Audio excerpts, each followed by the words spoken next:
ሰላም ሰላም ውድ የሰኒ ዘሚካኤል ዩቲዩብ ቤተሰቦች እንዴት አላችሁ? እግዚአብሔር ይመስገን እኔ ሰላም ነኝ። ወደ ፕሮግራሙ ተመልካቾቻችን በክፍል 1 ቤተክርስቲያን በተራራ ላይ መገንባቷን የሚያስረዱትን መሰረታዊ የትንቢትና የሥርዓት ምክንያቶችን አየን። ግን ያ የጉዟችን መጀመሪያ ብቻ ነበር። የዚህ ልማድ ጥልቀት እጅግ አስገራሚ ወደ ሆኑ የመጽሐፍ ቅዱስ ሚስጥሮች ይወስደናል። ዛሬ ቤተክርስቲያን ለምን ከተራራ ላይ እንደምትሰራ የሚያስረዱ 7 ተጨማሪ ምክንያቶችን እንፈትሻለን።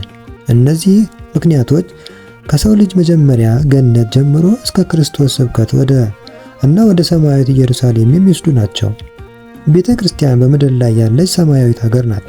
ይህ ሰማያዊነት ደግሞ የሚገለጸው ከተራራ ላይ በመገንባቷ ነው። ተዘጋጁ፣ ወደ ጥልቁ ጉዞ እንሄዳለን። የመጀመሪያው ምክንያት ቤተክርስቲያን ከተራራ ላይ እንድትሰራ ያደረጋት ከሰው ልጅ መጀመሪያ ከኤደን ገነት ጋር የተያያዘ ነው። ገነት የተክል ቦታ፣ ብዙ ዛፍና እንጨት ያለበት፣ ዓለመ ጻድቃን አዳምና ሔዋን የነበሩበት፣ እግዚአብሔር ያበጀው ያዘጋጀው የእረፍትና የሕይወት የተድላ የደስታ ቦታ፣ ስለ ልዕልናው ሰማይ የሚባል ልዑል ሀገር ልዑል ማህደር ማለት ነው። ገነት ከፍ ባለ ስፍራ ተፈጥራለችና በረጅም ተራራ ላይም ከፍ አድርገው ከምድር የራቀች ግንብን አሳዩኝ፣ ኮረብታውንም ሁሉ ከእርሱ ያነሰ ሆነ። ሄኖክ ምዕራፍ 31 ከቁጥር 5 ብሎ ይነግረናል። ገነት የእግዚአብሔር የተክል ቦታ፣ የእረፍትና የተድላ ማህደር ናት። ለምን ቤተክርስቲያን ከተራራ ላይ ብንል ቤተክርስቲያን በምድር ላይ የምትገኝ የገነት አምሳል ናት። እዚያ ስንገባ ከዓለማዊ ውጥንቅጥ ተለይተን ወደ ሰማያዊ እረፍትና ደስታ እንገባለን እናምናለን። ከተራራ ላይ ስትገነባ ከፍታዋና ልዕልናዋ ልዑል ሀገር ልዑል ማህደር የሆነችውን የገነት ገጽታ ያስታውሰናል። ይህ ደግሞ በሐዋርያው ጳውሎስ ወደ ገነትም ነጥቀው ወሰዱኝ ሁለተኛ ቆሮንቶስ ምዕራፍ 12 ከቁጥር 4 ላይ ተብሎ እንደተነገረው በጸጋ ወደ ሰማያዊ ስፍራ መውጣት ነው። ሁለተኛውና ሶስተኛው ምክንያት የቤተ ክርስቲያን ራስና መስራች የሆነው ጌታችን ኢየሱስ ክርስቶስ የተወውን ፈለግ መከተል ነው። አምላካችን ክርስቶስ በተራራ ላይ ልዩ ልዩ ሥራ ሰርቷል። ብዙ ጊዜ በተራራዎች ላይ ያስተምር ነበረ። ከነዚህም ብዙ ሕዝብን ባየ ጊዜ ወደ ተራራ ወጥቶ ተቀመጠ፣ ደቀ መዛሙርቱም ወደ እርሱ ቀረቡ። ማቴዎስ ምዕራፍ 5 ቁጥር 1 ላይ ካለው ጀምሮ ከተራራም ሲወርድ ብዙ ሰዎች ተከተሉት። ማቴዎስ ምዕራፍ 8 ከቁጥር 1 ላይ እስኪል ድረስ ይህ ትምህርት የተሰጠው በተራራ ነው ወይም በጌታ የአንድ ቀን ጉባኤ ነው። በደብረ ዘይት ምስጢረ ምጽአትን ነገረ ምጽአትን ማቴዎስ ምዕራፍ 24 ቁጥር 3 ላይ በጌቴሴማኒ ምስጢረ ጸሎትን በተግባር አሳይቷል። የማቴዎስ ወንጌል ምዕራፍ 26 ከቁጥር 36 እስከ 44 በደብረ ታቦር ብርሃነ መለኮቱን ምስጢረ መንግስቱን ገልጧል። የማቴዎስ ወንጌል ምዕራፍ 17 ከቁጥር 1 እስከ 8 ቤተክርስቲያን የተራራው ትምህርት ቤት ትመሰላለች።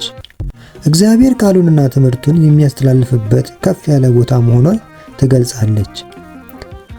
ምንም የሚሻው የሌለው አምላካችን ሲሆን ክርስቶስ ለደቀ መዛሙርቱ አብነትና አርአያ የሆናቸው ዘንድ ወደ ተራራ እየወጣ ይጸልይ ነበር። ለምሳሌ በዚያ ወራት ጌታችን ኢየሱስ ክርስቶስ ሊጸልይ ወደ ተራራ ወጣ። ሌሊቱን ሁሉ ወደ እግዚአብሔር ይጸልይ ነበረ። ሲነጋም ደቀ መዛሙርቱን ወደ እርሱ ጠራቸው። ከውስጣቸውም 12ቱን መረጠ፣ ሐዋርያትን ብሎ ሰየማቸው። ሉቃስ ምዕራፍ 6 ከቁጥር 12 ላይ ይለናል። እንዲሁም ምስጢረ ጸሎትን በተግባር ያሳየው በጌቴሴማኒ የደብረ ዘይት ግርጌ ላይ ነው። ቤተ ክርስቲያን ከተራራ ላይ ስትገነባ የክርስቶስ ፈለግ በመከተል የጸሎት የትጋትና የመንፈሳዊ ምርጫ ቦታ መሆኗን ታውጃለች። አራተኛውና ምናልባትም በጣም መንፈሳዊ ምክንያት ቤተክርስቲያናችን ሰማያዊት መሆኗ ነው። አባ ጊዮርጊስ ዘጋስጫ እንዳሉት ቤተክርስቲያንሰ ትትሜሰል በጽርሐ አርያም ዘላይሉ ወቅድስት ድንግል በሰረገላሰ ዘይጸውሮ ኪሩቤል። ቤተክርስቲያን በላይ ባለች በጽርሐ አርያም ትመሰላለች፣ ቅድስት ድንግልም ኪሩቤል በሚሸከሙት የእሳት ሰረገላ ትመሰላለች ይላሉ። ሙሴ ድንኳን ነው የሰራው። በተራራ ላይ እንዳሳየው ምሳሌ እንድትሰራ ተጠንቀቅ ዘጸአት ምዕራፍ 25 ከቁጥር 40 ላይ ተብሎ በሰማያዊ ደብተራ ብርሃን አምሳል ነበረ። ቤተክርስቲያን መስፈሪያ፣ መሻገሪያ፣ ድልድይ ናት። እርሷ ለሰማያዊ ነገር ምሳሌና ጥላ የሚሆነውን ታገልግላለች። ያለ እርሷ መንግሥተ ሰማያት የማትገኝ መሆኗን የሚያስረዳ ነው። በራእይ መጽሐፍ ሐዋርያው ዮሐንስ እንዲህ ብሏል። በመንፈስም ወደ ረዥምና ወደ ታላቅ ተራራ ወሰደኝ፣ ቅድስቲቱንም ከተማ ኢየሩሳሌምን ከሰማይ ስትወርድ አየሁ አለ። ራእይ ምዕራፍ 21 ከቁጥር 10 ላይ አሕዛብም የእግዚአብሔርን ክብር እርሷ በብርሃኗ ይመላለሳሉ፣ የምድር ነገሥታትም ክብራቸውን ወደ እርሷ ያመጣሉ። የምድር ነገሥታት ክብራቸውን ወደ እርሷ ያመጣሉ የተባለላት ቤተ ክርስቲያን ናት። ይህም ማለት መባውን፣ አስራቱን፣ ቀዳማያቱን ይዘው በተራራ ላይ ወደ ተገነባችው ሰማያዊት የእግዚአብሔር ቤት ይገኛሉ ማለት ነው። የመጨረሻውና አምስተኛው ነጥብ ቤተ ክርስቲያን ከተራራ ላይ እንድትሰራ የዘላለም ምስጋና ስርዓትን ለማንጸባረቅ ነው። ስለዚህ ቤተ ክርስቲያን መላእክትና ደቂቀ አዳም በአንድነት እግዚአብሔርን የሚያመሰግኑባት፣ በበጉ ደም የተዋጀ መላእክት በመዓልትም በሌሊትም የሚጠብቋት፣ ለደቂቀ አዳም ምስጋድ መስተስሪያ ኃጢአት የሆነች በምድር የምትገኝ ሰማያዊት የእግዚአብሔር ቤት ናት። አፈወርቅ ዮሐንስም ቤተ ክርስቲያን አታልፍምና ያን ጊዜ ኑራ ምድራዊት እንዳትሆን ሰማያዊትና እኛንም እንዲህ በማለት አከበረን፣ ሰማያውያን አደረገን። ስለ ኦሪት ፈንታ ወንጌልን እንደተሰራለን ኦሪት አምሳል መርገፍ እንደሆነች አስረዳን። አንድም ስለ ምኩራብ ፈንታ ቤተ ክርስቲያን መንግሥተ ሰማይ ገንዘባችን እንደሆነ ምኩራብ እንዳለፈ አስረዳ ብሏል በድርሳኑ። የመጨረሻውና አምስተኛው ነጥብ ቤተ ክርስቲያን ከተራራ ላይ እንድትሰራ የዘላለም ምስጋና ስርዓትን ለማንጸባረቅ ነው።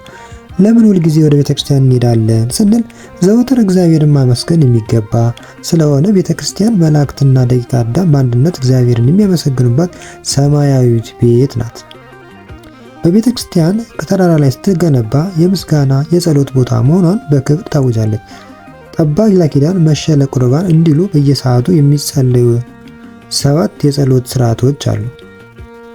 ቤተ ክርስቲያን ከተራራ ላይ የምትሰራው ምክንያት እጅግ ሰፊና ጥልቅ ነው። ከተራራ ላይ ስትቆም የገነት አምሳል ትሆናለች። ከተራራ ላይ ስታስተምር የክርስቶስ ፈለግ ትከተላለች። ከተራራ ላይ ስትጸልይ የክርስቶስ ስርዓትን ትፈጽማለች። ከተራራ ላይ ስትታይ የሰማያዊቷ ኢየሩሳሌም በምድር ላይ ያለች አምሳል ትሆናለች። በሚቀጥለው ጊዜ ወደ ተራራማ ደብር ስትወጡ የምትወጡት ወደ ምድር ሳይሆን ወደ ሰማያዊ ባለሟልነት የሚለውን ታላቅ ምስጢር አስታውሱ። በዚህ ጥልቅ መንፈሳዊ ጉዞ ምን ያህል ተማራችሁ? እስኪ አሁን ከተመለከትናቸው ነጥቦች የትኛው በጣም ገረማችሁ? አስተያየታችሁን ከታች ባለው ኮሜንት ስር ጻፉልን። ይህንን ጥልቅ ዕውቀት ለወዳጆቻችሁ ሼር አድርጉ። የሌሎች አስገራሚ ክፍሎች እንዳያመልጣችሁ ሰብስክራይብ በማድረግ የደውል ምልክቷን ተጫኑ። እስከ 3ኛው ክፍል ድረስ ይቆያል።